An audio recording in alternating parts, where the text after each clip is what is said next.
Hello, everybody. Dr. Rick here, dropping in on you. Hope everybody is off to a great start this week.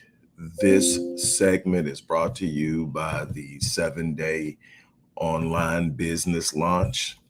If you want to learn the process I'm still using, I started using this when I had to relaunch my business career and decided to take the predominance of it online. And I've been using it. If you want to learn what I do and how I consistently launch new endeavors online, and I can do it in 24 hours, but I'm going to teach you how to do it in 7 days. But it's brought to you that the information is in the description box. If you're serious about getting started, whether you have a product or a service to offer, there is an opportunity for you to get your hat into the ring online. And now is the best time to do it. With so many other things going on, you want to take control of your financial destiny. With that out of the way, hey, I'm not going to be long. I have a client at the top of the hour, but I definitely wanted to drop in and I wanted to bless you. Sacrifice and success. We talk a lot about one and we avoid the other like the plague. We talk about wanting success. We talk about living life at a certain level. We talk about achieving things that are in some way in excess of what's average. You've heard me talk about the importance of leaving the box of mediocrity and average in order to literally, truly live at the level of your design. And it is possible for everyone. I've said this so many times, I couldn't possibly tell you how many, but I've said this and I stick by it. I have had an unbelievable life and career, and I've gotten a chance to work with so many people and help them along the way. And many have helped me. But I can tell you something, that I have yet to run across a person that does not have a gift. I've worked with people with Down syndrome, people with autism, people with other learning disabilities. I've worked with people from extreme poverty, extreme wealth, and everything else in between. I've worked with people who were introverts, extroverts, and everything in between. And what I can tell you is I have yet to run into a person that does not possess a gift. The Bible says that your gift will make room for you and bring you before great men. Your gift is a major part of the equation of success, but it's not the only part. But that gift puts you there. You have to be willing to lean into your gift. You have to be willing to lean into that thing that separates you and makes you unique. We live in a world that wants everybody to be alike. That's why you have this big pool of average, this big pool of mediocrity, where everybody's the same, everybody's doing the same, everybody's considering the same thing to be acceptable, and everybody's moving around in that, and that's where everybody hangs out. But that's not how you were designed. You were designed to move in your uniqueness. Your uniqueness is what brings your value. Your uniqueness is what sets you apart. Your uniqueness is how you stand out in the world. You weren't meant to fit in so many ways. You were meant to be a light. You were meant to be a beacon. You were meant for others to look at and see possibilities. And your gift is the starting place, but it also is going to require you to sacrifice. And see, one of the things that we balk on is the idea of risk. We are so risk averse when it comes to pursuing the things that we say in life. We'll take chances on stuff that makes absolutely no sense, but then we become extremely conservative when it's time to move on something that can literally move us to the next level in life, whether it's financially, whether it's business, whether it's in relationships, whether it's socially, whether it's academically, whatever it is. We become conservative when it's time to invest. We don't want the discomfort that comes with the risk of sacrifice. We want to have everything that we think we deserve, but we don't want to have to put any skin in the game. We don't want to have to make any changes. We don't want to have to let certain things go. That is just this simple universal rule that in order to have something of extreme worth and value, you must be willing to invest something of yourself into it. You must be willing to take a risk at losing something. You can't even win without risking losing. It's impossible. The very idea that you can win something means that you also can lose. And so in order to win in this world, you're going to have to be willing to lose. The problem is nobody wants to take the chance. Everybody wants the progression. Everybody wants the opportunity.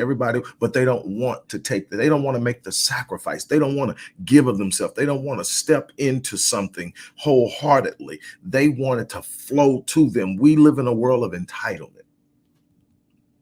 We live in a world where everybody thinks it's just supposed to happen. Everybody believes that it's mine and I should have it and I don't have to do anything for it. We have an entire generation of children growing up that think that life is just supposed to lay down to them. Because I say I want it, I should get it. I don't have to do anything for it. I don't have to earn it. I don't have to change anything about myself. I don't have to move from a different position or location. I don't have to invest. I don't have to work harder. I don't have to do any of those things. I just simply have to say I want it. But life doesn't work that way.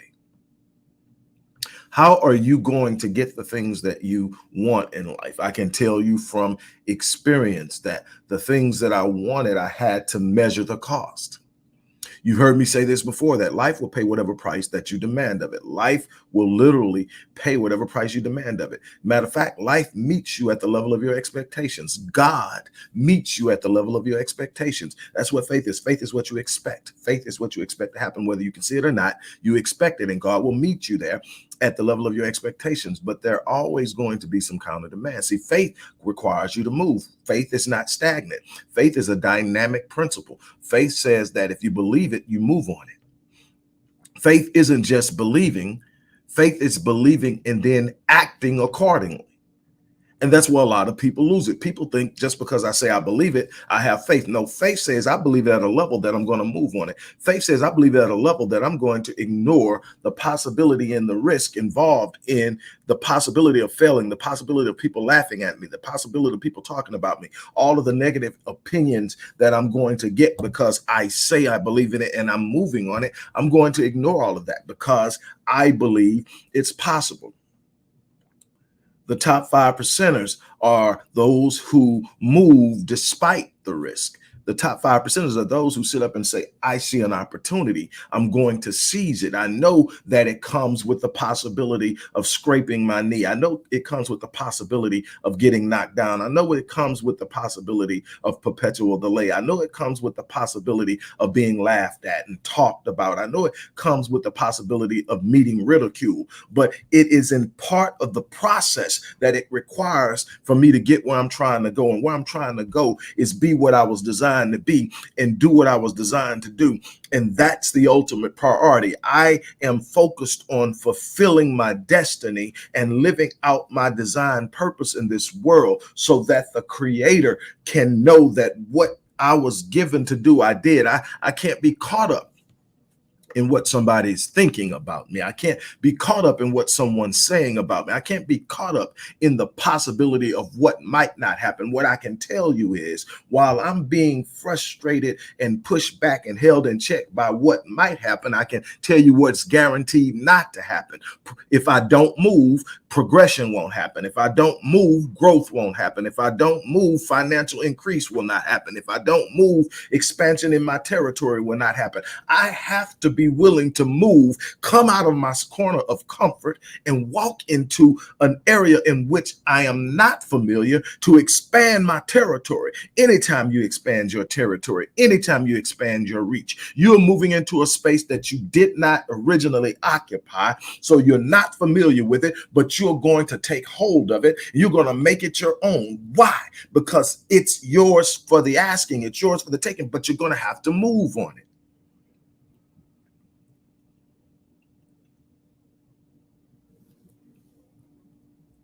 By most standards, I would be considered a prolific writer. Thousands upon thousands of articles, academic and prose.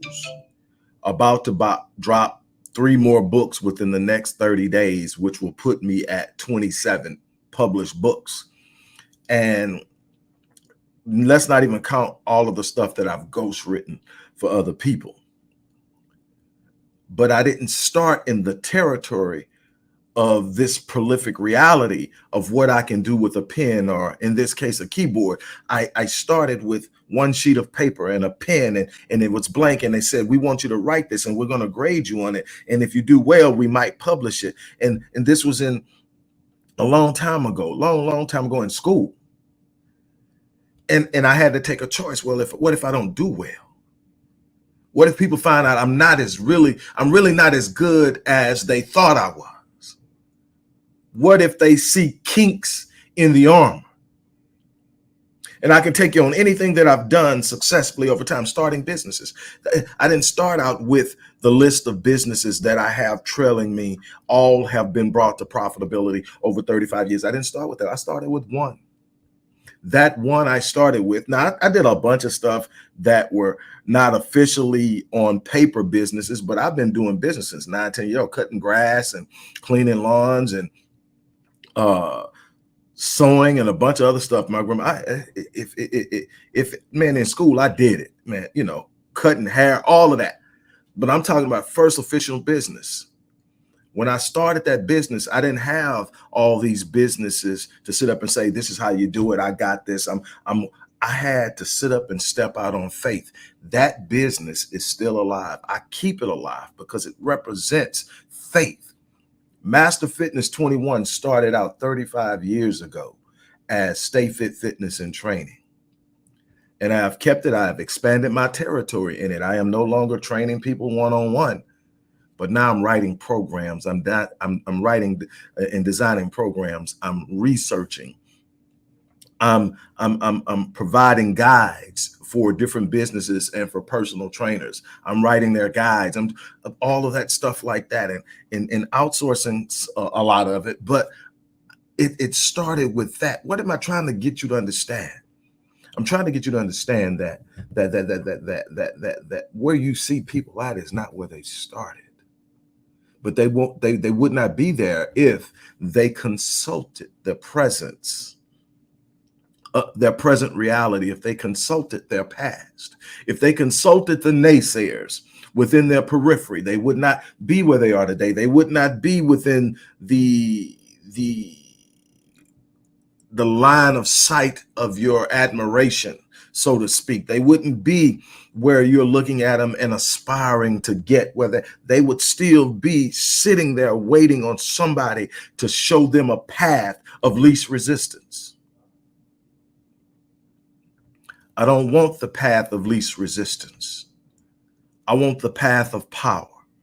I want the path of presence. I want the path of influence. I want the path of impact. I want the path that says that I'm going to fulfill my purpose. I'm going to fulfill my destiny. I refuse to fold and lay down because of the fear of discomfort. I'm prepared to be comfortable. I've told somebody before, I've gotten so uncomfortable with my discomfort. I've gotten so comfortable with my discomfort that when I feel comfortable, it don't feel right to me. Why? Not because I'm trying to seek a place where there's always chaos. That's not what I'm talking about. What I'm saying is I've learned that if I'm too comfortable, I'm stagnant. That means I found somewhere nice and I stopped.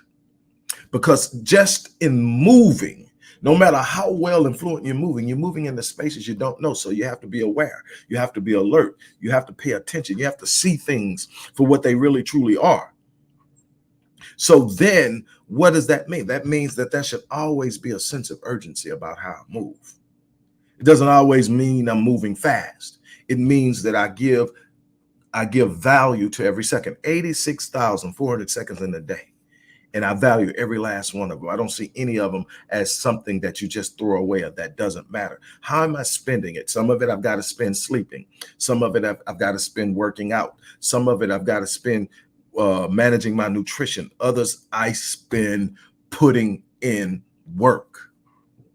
When it's time to rest, whether it's a nap or whether I'm sleeping at night, I'm going to do it. Why? Because that refreshes me. It makes sure I'm on the top of my game mentally and emotionally, because you get mental fatigue as you move through the day. So it's nothing wrong with taking a nap if it's for preparation, but you shouldn't sleep your life away What am I getting? I'm trying to get you to understand that there's something better out there for you, but you're not going to get it sitting in your corner of comfort. You're going to have to sacrifice something. You're going to have to be willing to risk something. You're going to have to get out of your comfort zone. You're going to have to go out there, and you're going to have to be willing to take some bumps and some bruises, understanding that that's a part of the process of growing into who you are meant to become. You're not meant to be stuck in anything that does not serve the fulfillment of your representation of your creator. If your life isn't fully representative of who created you, who designed you, who gave you this life, then you are not walking in the fullness of your design.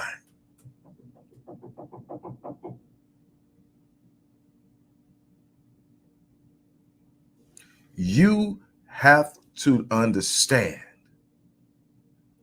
that there is a level at life that you're supposed to live. Poverty is not your lot in life. Suffering is not your lot in life. Being the footstool of someone else is not your lot in life. Sitting up and always wanting and never having is not your lot in life. Lack is not your lot in life. That is a lie. What is your lot in life is abundance, but you got to seize it. You got to possess it. You got to walk out and take it. You can't hide in the corner of comfort. You're going to have to be willing to walk out there in the midst of the turbulence and find your place and plant your stake and say, I'm not moving off my ground. I'm going to take what belongs to me. I'm going to live a life that's fulfilling to me. I'm going to teach other people how to do it. I'm going to lift others up behind me. That's a part of the responsibility. What are you willing to sacrifice? What are you willing to give? What are you willing to step into on faith so that you can have the things that you know you deserve and the things that are representative of the God that you claim? That's the question. I'm going to leave you on that. Again, this segment was brought to you by the 7-day online business launch. If you want to know how or learn how I've done this for years in launching my online business endeavors, how you can do it in 7 days, how you can have a functional, operable business that you bring to profit in a relatively short period of time, I can teach you how to get it all up. Just check it out. The link's there. It's going to explain everything to you. If you're serious about getting into business, even if you don't have a product or a service, there's a space for you to get out there and get your feet wet and make money. That's the goal. On that note, look, I'm out of here. You guys have an unbelievable day. I will see you soon.